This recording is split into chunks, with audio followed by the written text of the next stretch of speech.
ಸನ್ಮಾನ್ಯ ಕರ್ನಾಟಕ ಪ್ರದೇಶ ಬಂಜಾರ ಸೇವಾ ಸಂಘದ ಮಾನ್ಯ ಜಿಲ್ಲಾಧ್ಯಕ್ಷರುಗಳೇ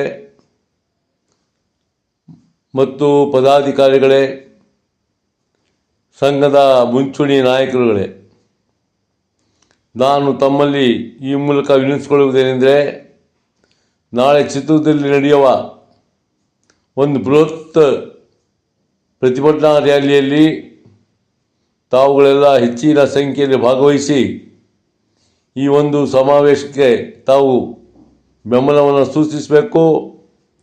ಈ ನಮಗೆ ಏನು ಅನ್ಯಾಯ ಆಗ್ತಾ ಇದೆ ಒಳ ಮೀಸಲಾತಿಯಲ್ಲಿ, ಅದನ್ನು ಏನು ನಮ್ಮ ಮೀಸಲಾತಿ ಸಂರಕ್ಷಣಾ ಒಕ್ಕೂಟ, ನಮ್ಮ ಎಲ್ಲ ಬಂಧು ಬಾಂಧವರೆಲ್ಲ ಸೇರಿ ಏನು ಪ್ರತಿಭಟನೆ ಮಾಡ್ತಾ ಇದ್ದೀರಿ, ಅದಕ್ಕೆ ನಮ್ಮ ಸಂಪೂರ್ಣ ಬೆಂಬಲವನ್ನು ಕೊಡಬೇಕು. ಎಲ್ಲ ಜಿಲ್ಲಾಧ್ಯಕ್ಷರುಗಳಿಂದ ತಮ್ಮ ಕ್ಷೇತ್ರದ ಎಲ್ಲ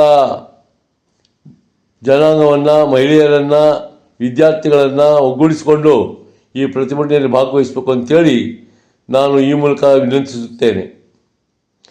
ಇವತ್ತು ನಾವು ಒಂದು ಬೆಂಗಳೂರಿನ ಕೆಲವು ಬಡಾವಣೆಗಳಲ್ಲಿ ನಮ್ಮ ಏನು ಮೀಸಲಾತಿ ಅಥವಾ ಜನಗಣತಿ ನಡೀತಾ ಇದೆ, ಜಾತಿ ಗಣಿತ ನಡೀತಾ ಇದೆ, ಅದರ ಬಗ್ಗೆ ಕೆಲವು ಈಗಲೂ ಕೂಡ ಬಹಳ ತಾರತಮ್ಯ ನಡೀತಾ ಇದೆ. ಇದರ ಬಗ್ಗೆ ಜಾಗೃತಿ ಮೂಡಿಸಲು ನಾವು ಕೆಲವು ಬಡಾವಣೆಗಳಲ್ಲಿ ಇವತ್ತು ಸಭೆಯನ್ನು ಕರೆದಿದ್ದೀವಿ. ಆ ಸಭೆ ಮುಗಿಸ್ಕೊಂಡು ಇವತ್ತು ಬಂದು ಈ ಒಂದು ಚಿತ್ರದುರ್ಗದ ಒಂದು ಸಮಾವೇಶದಲ್ಲಿ ನಾವು ಭಾಗವಹಿಸೋಕ್ಕೆ ಆಗದಿದ್ದರೂ ಕೂಡ ನಮ್ಮ ಜಿಲ್ಲಾಧ್ಯಕ್ಷರುಗಳು ಆ ಸಭೆಯಲ್ಲಿ ಭಾಗವಹಿಸಿ ಆ ಕಾರ್ಯಕ್ರಮವನ್ನು ಯಶಸ್ವಿಗೊಳಿಸಬೇಕು. ನಮ್ಮ ಹಕ್ಕನ್ನು ಈ ಸರ್ಕಾರಕ್ಕೆ ನಾವು ಮುಟ್ಟಿಸಬೇಕು ಅಂಥೇಳಿ ನಾನು ಈ ಮೂಲಕ ತಮ್ಮಲ್ಲಿ ಕಳಕಳಿಯಿಂದ ಪ್ರಾರ್ಥನೆ ಮಾಡಿಕೊಳ್ತಾ ಇದ್ದೇನೆ.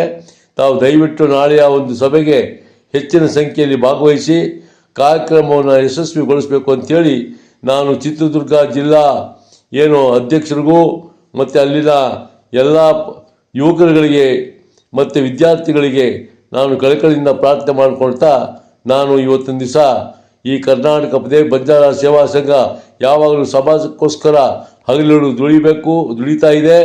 ಅದರಲ್ಲೂ ಕರ್ನಾಟಕದ ರಾಜಧಾನಿ ಬೆಂಗಳೂರಿನಲ್ಲಿ ಒಂದು ಬಂಜಾರ ಭವನವನ್ನು ನಿರ್ಮಾಣ ಮಾಡಿ ಅಲ್ಲಿ ತಾಂಡಾ ಅಭಿವೃದ್ಧಿ ನಿಗಮ ಕಚೇರಿ ಇದೆ. ಆ ಕಚೇರಿಯ ಕಾರ್ಯವೈಖರಿಯನ್ನು ಕೂಡ ನಾವು ಇವತ್ತಿನ ದಿವಸ ಪ್ರಶ್ನೆ ಮಾಡಬೇಕಾಗಿದೆ. ತಾವೆಲ್ಲ ದಯವಿಟ್ಟು ಒಕ್ಕೊರಲಿನಿಂದ ಈ ಒಂದು ಸಮಾವೇಶವನ್ನು ಯಶಸ್ವಿಗೊಳಿಸಬೇಕು ಅಂತೇಳಿ ನಾನು ಕರ್ನಾಟಕ ಪ್ರದೇಶ ಬಂಜಾರ ಸೇವಾ ಸಂಘ ಪ್ರಧಾನ ಕಾರ್ಯದರ್ಶಿಯಾಗಿ ತಮ್ಮಲ್ಲಿ ಕಳಕಳಿಯಿಂದ ಮನವಿ ಮಾಡಿಕೊಳ್ತೇನೆ. ಜೈ ಹಿಂದ್, ಜೈ ಭಾರತ್, ಜೈ ಬಂಜಾರ, ಜೈ ಸೇವಾಲಾಲ್, ಜೈ ಅಂಬೇಡ್ಕರ್.